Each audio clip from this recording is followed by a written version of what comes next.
So, I'm gonna give this tractor a short little presentation. This is a Bolinder Munktells made in 1947 in Sweden.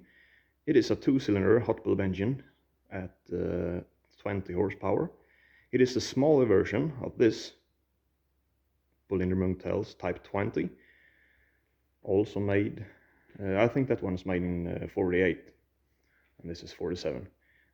So this is an early model with 24-inch rear wheels, straight cut fenders, and one fun thing about this tractor is that it has the original downwards going exhaust system left, as you can see. Later on, I think the same year just changed it, so it's pointing upwards instead, but I think this is pretty neat. I don't think we're gonna go deeper than that right now. We're gonna wait until in the video, when we're working on the details, we will go in deeper and explain a little bit more how everything works on it. Yeah, so this is the parts that I got with the tractor. Previous owner bought it at an auction. The pistons were stuck, but he managed to get those out. And I got some parts for it, and the pistons look to be in decent shape. I had to measure these, but they look pretty good actually. And on this piston, he has already taken off the piston rings. But on this one, the rings are still there, so I will try to manage to get them off in one piece. But anyway, I got new piston rings for it as well, so we will put these in. Anyway, there's a jar of bolts and nuts that we got for it. Rusted off headlight, the plate, all the hot bulbs, the head gasket, and in the owner's manual for this tractor it actually says that you can reuse this if you only heat it up with a blowtorch to almost red. The copper is gets a little softer, so you can reuse this, and I have done that before with good results. So I think we'll do that again, because that this tractor is gonna be a little tight on the budget. We don't gonna restore the engine or the tractor to looking new. We're gonna put it together. Of course, anything can't be broken, but if everything is good, we're just gonna put it together and clean it up and get it started. Yeah, so that's about it.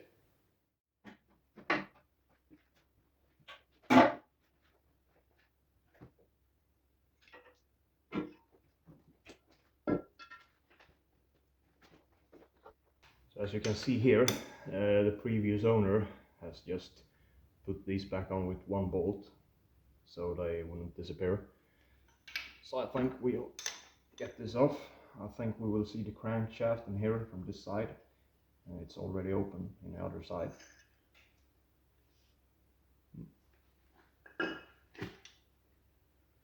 So this is the bottom of the crankcase, and this is a two-stroke engine, so it's not supposed to be any oil in here.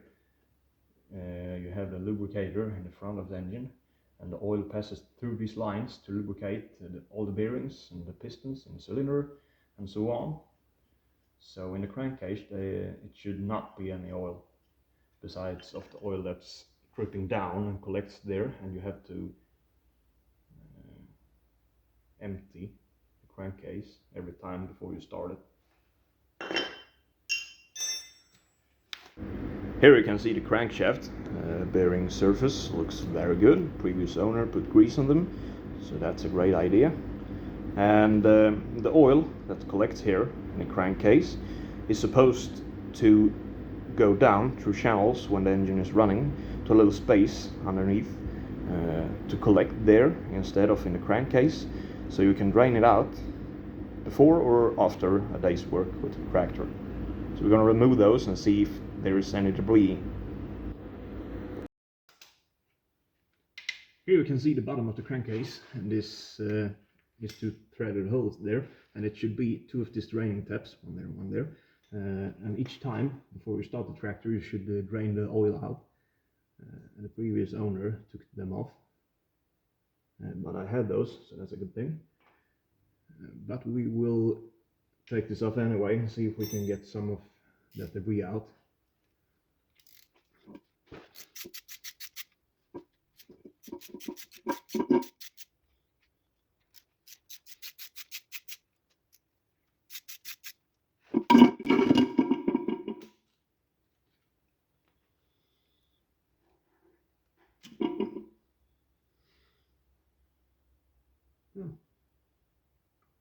Not so bad.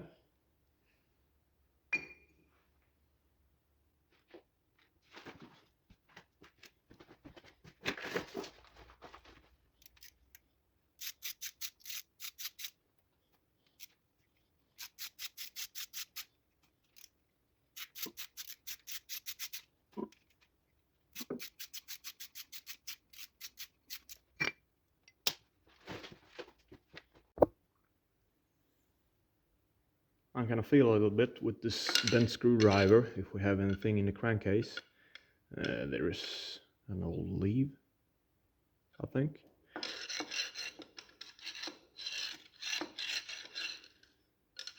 Pretty clean. There is a shim for the babbitt bearings, for the connecting rods. You have to shim these to the right specifications. So that's a good thing that we found that. Some more old leaves. More leaves.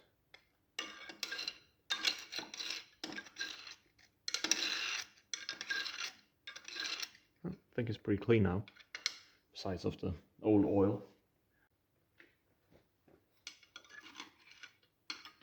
Here we can see the crankcase from the other side, and there is some old leaves here as well.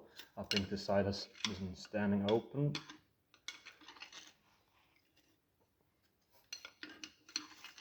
So that's how they got in here.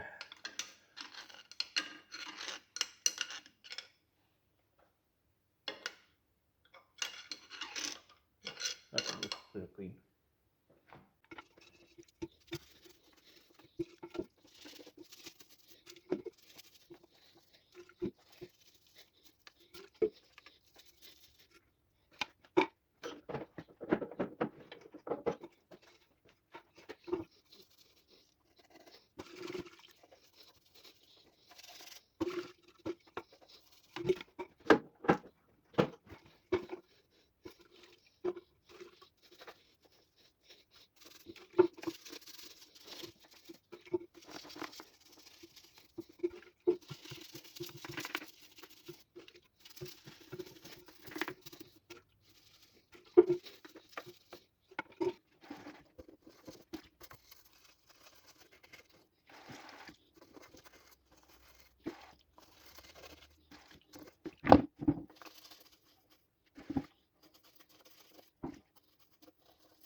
Okay, I will try to explain the oil system here. Here's the oil tank, here is the side glass, and then a straight line just down to the lubricator, the oil pump.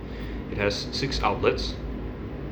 There's one, and it's driven by the engine while the engine is running, but every time you're gonna start the tractor you want to give the handle a couple of turns so the engine is well lubed up before you start it.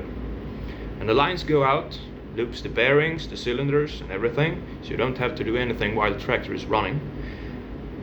It's a system that works pretty well actually.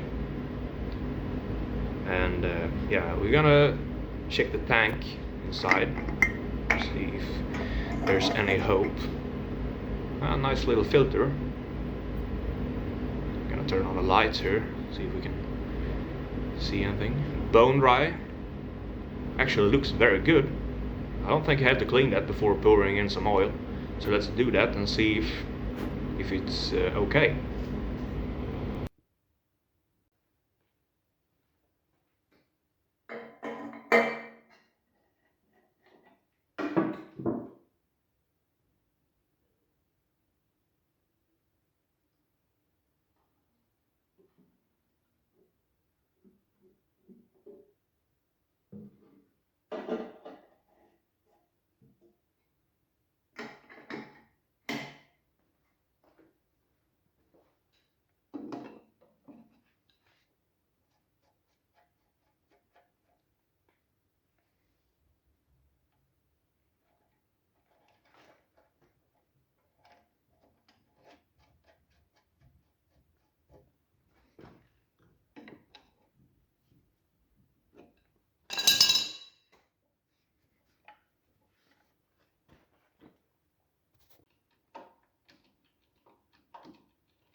Here you can see the cylinder head of hot bulb engine. Small channels that leads up to the hot bulbs. You can see here in the top.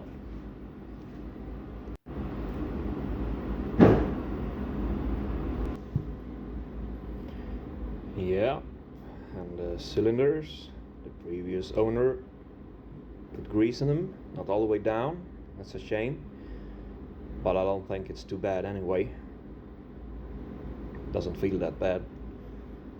I think we'll manage. This one looks the same. Here's the exhaust ports for both cylinders. Not so much carbon, that looks good.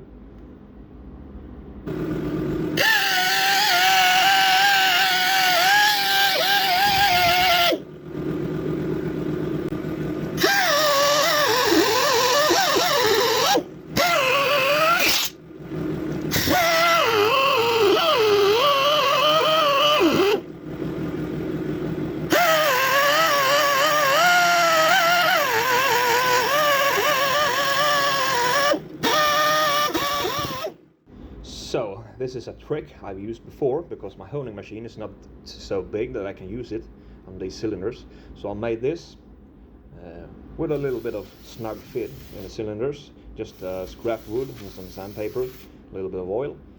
And the purpose with this is not to make a great crosshatch in the cylinders, just to remove the rust. And it works very well actually. So that's a little trick I've used.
think we'll leave it like that for today. And before you do anything else, be sure to subscribe to this channel. We just reached 10,000 subscribers.